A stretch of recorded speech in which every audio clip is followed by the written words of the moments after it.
It was the kind of July evening that clung to your skin. Thick air, golden light, and the sound of cicadas buzzing through quiet streets. Jamal, Hayden, and Ryan, 13 years old and inseparable, rode their beat-up BMX bikes like they were born on wheels. They weren't just friends. They were brothers chasing adrenaline wherever it lived. That night, it lived deep in the woods, on a mountain trail full of dangerous drops and risky turns. They didn't know it then, but this ride would be different. Something was waiting beyond the trees, and once they entered, there'd be no turning back. The entrance to the trail greeted them like it always did. Quiet, overgrown, a tunnel of green and shadow. But this time something felt off. Parked just to the side was an old, rusted truck with a battered trailer. It looked like it had been there for years. Dull paint peeling, one headlight shattered, and the driver's door slightly ajar. But no one was around. No voices, no footsteps, just the wind and the quiet groan of metal settling. The boys paused for a second, then shrugged it off. They were just kids after all. Kids who didn't know they were being watched. Halfway through the trail, the trees opened just enough to reveal something strange. A fire. Small but steady, flickering orange in a clearing where nothing else existed. No tent, no gear, no people. Just flames dancing silently in the middle of nowhere. Jamal slowed, uneasy. The others saw it too. It didn't look fresh, but it didn't look abandoned either. The woods had grown quiet. Too quiet. Even the wind seemed to hold its breath. That was the moment the fun drained from their faces. They weren't alone out here, and suddenly they knew it. They turned and started riding fast. Branches whipped past their faces as tires tore across the dirt. The forest was no longer a playground. It was a trap. Every twist in the trail felt tighter, every shadow longer. Something unseen pressed in from behind, like the trees themselves were chasing them. No one spoke. They didn't need to. Fear had gripped them all the same. Jamal led the way, heart pounding in his throat, muscles burning with panic. Behind him, Hayden and Ryan struggled to keep up. The fire, the truck, it all felt connected. Whatever was out there, it wanted them off that trail. Fast.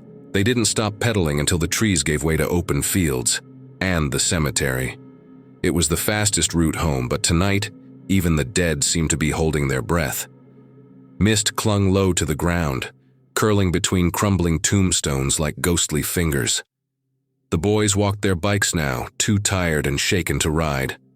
Moonlight spilled across the graves, casting shadows that didn't match their sources. Every crunch of gravel beneath their shoes echoed like footsteps behind them. They didn't look back. None of them wanted to see if they were still being followed, but they were. At the far end of the cemetery, where the road curved toward Jamal's neighborhood, it was waiting. The truck. Same rusted frame, same dead headlights. But now it was facing them, parked in the open, like it knew they'd come this way. The driver's door hung wider now, gaping like a mouth ready to swallow. No engine noise, no movement, just a presence, heavy, watching. Jamal froze. Hayden whispered, "Go." And they did. Pedals spinning, wheels screeching against asphalt. It didn't chase them, didn't have to. Somehow, it was always one step ahead, like it already knew where they lived. The boys burst through Jamal's front door, hearts slamming in their chests, lungs aching for air. The porch light buzzed above them, casting long, twitching shadows across the floor. No one said a word. Not about the truck, not about the fire, not about the thing they felt watching them through the trees. The TV inside flickered static, forgotten. They just stood there, wide-eyed and shaking, like speaking might make it real. And in that silence, a quiet agreement passed between them. This never happened. If they told their parents, they'd never be allowed back out. But the woods weren't done yet. A week later, the news broke. 32 kids gone. All riders, all last seen near those same mountain trails. No wreckage, no bikes, no bodies. Just silence. Parents cried on camera. Police searched and came up empty. Jamal, Hayden, and Ryan watched it all unfold from their living rooms. Too scared to speak. Too ashamed to admit they'd seen the warning signs. That fire. That truck. That feeling. Maybe if they'd said something, someone would have listened. But now it was too late. The trail was closed but not forgotten. Because deep in those woods, the truck still waits. Door open, engine cold. Some nights, when the wind dies and the moon hangs low, people say you can still see it, half hidden in the trees at the edge of the abandoned trail. The same rusted truck, untouched by time, vines crawling up its frame like fingers trying to hold it down. The driver's seat never stays empty for long. Sometimes hikers report a figure inside, faceless, still, watching. No one dares get close. The kids who vanished were never found. The trail is overgrown now, erased from maps. But the truck, it waits. Because once you see it, it remembers you forever. It was a quiet evening in a town where nothing ever seemed to happen. Just over 100 people lived there, and everything was close. Too close. At around 7 p.m., a 15-year-old boy and his mom pulled up to his grandmother's house. A few other family members were already inside for a planned sleepover. The summer sky was fading from orange to deep purple, and the crickets had just begun to chirp.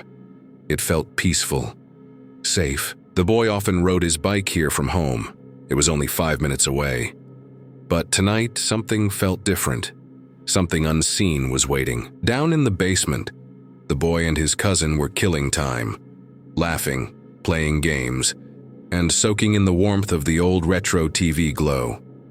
The basement smelled faintly of dust and laundry detergent, a comforting mix from childhood visits. The distant murmur of adults talking upstairs echoed down faintly through the vents. Everything felt normal, safe. Hours slipped by unnoticed, but what they didn't hear was the front door creak open. What they didn't see was their mother stepping outside for a smoke. And what she saw in that moment would change everything. Something had entered the yard. She was only gone for a minute, just a cigarette to clear her mind. But as she stepped onto the porch, something in the backyard caught her eye. Something wrong. It was tall, at least 7 feet, and impossibly thin. Its skin was pale, stretched like wax over a skeleton, and its glowing yellow eyes pierced through the dark like headlights. It didn't walk, it crawled. She stood frozen in horror before darting back inside, whispering frantically to her brother. But downstairs, the boy never heard a thing. No footsteps, no voices, and certainly no warning. He had no idea what waited outside. Outside, the darkness thickened like fog, and the backyard seemed to hold its breath. At the edge of the tree line, it lingered, watching. The creature stood hunched, its elongated limbs twitching with unnatural rhythm. Pale skin shimmered under the faint porch light, and from its drooling mouth came a low, guttural growl, like a sound meant for no living ear. Its glowing yellow eyes didn't blink. They studied. It moved slowly at first, then jerked forward with frightening speed before disappearing into the trees. Upstairs, fear had silenced the adults. Downstairs, laughter continued, and the boy remained blissfully unaware of the nightmare nearby. It was past midnight when the boy realized he'd forgotten his charger. Everyone was asleep, the house silent except for the ticking of a clock in the hallway. He didn't want to wake anyone. After all, his house was just 5 minutes away. No big deal. Quietly, he slipped on his shoes, eased the door open, and stepped into the cool night air. He didn't know what his mother had seen. He didn't know what was still out there. With the main road under construction, he took the only other way, the gravel back road through the woods. A decision he'd soon regret. The forest loomed on both sides of the gravel path, trees clawing toward the sky like twisted silhouettes. His bike tires crunched softly with each turn of the pedals, flashlight beam bouncing along the road ahead. The air was colder here, still and unnaturally quiet, as if the woods were holding their breath. Even during the day, this road felt off. But tonight, it was something worse. No streetlights, no houses, just the boy, the trees, and the darkness pressing in closer with every second. And somewhere, just beyond the light, something else was moving, something that wasn't supposed to exist. Halfway down the back road, the silence shattered. A piercing, inhuman screech tore through the night, so loud, so sharp, It knocked the boy clean off his bike. He crashed into the bushes, heart pounding, lungs frozen. Everything around him went still. Then he heard it, slow, crunching footsteps on gravel. Something was approaching. He dared not move. Through the tangled leaves, he saw it, the same towering creature his mother had seen, crawling on all fours, its joints bending the wrong way, drool hanging from its jaw. It was sniffing the air, searching, and he knew. It was looking for him. The boy lay frozen in the brush, every leaf crinkling like thunder beneath him. Just feet away, the creature crept by, its long limbs dragging, yellow eyes glowing like dying embers. Its head twitched, jerking toward his hiding spot as it growled low, sniffing the air with wet, rattling breaths. For a terrifying moment it stopped, hovering there, almost as if it could sense him. Time stretched. Then, without warning, it let out a grunt and bolted into the trees, vanishing into the black. The boy didn't wait. He ran harder than he ever had, never once daring to look back. Branches whipped his arms as he sprinted through the dark, lungs burning, heart thundering in his ears. The forest seemed alive, every shadow stretching toward him, every sound warped by fear. He didn't stop, not when his legs ached, not when tears blurred his vision. He burst out of the woods and into his grandmother's yard, slamming the door behind him and collapsing to the floor. No one woke up. No one saw the terror written on his face. He never told them what happened. Not then. Not ever. But deep down he knew. Something unnatural had followed that road. 6 years have passed, but that night still haunts him. Now 21, he's never spoken a word of it. Not to his mom, not to his cousin, not to anyone. He never rides his bike at night. He never takes the back road. And sometimes, when the wind is just right, he swears he hears that same screech echoing through the trees. Whatever he saw that night wasn't human, and it hasn't returned. Not yet. But some nights he dreams of glowing yellow eyes and twisted limbs crawling through the dark, waiting, watching, and he wonders, what if it's still out there?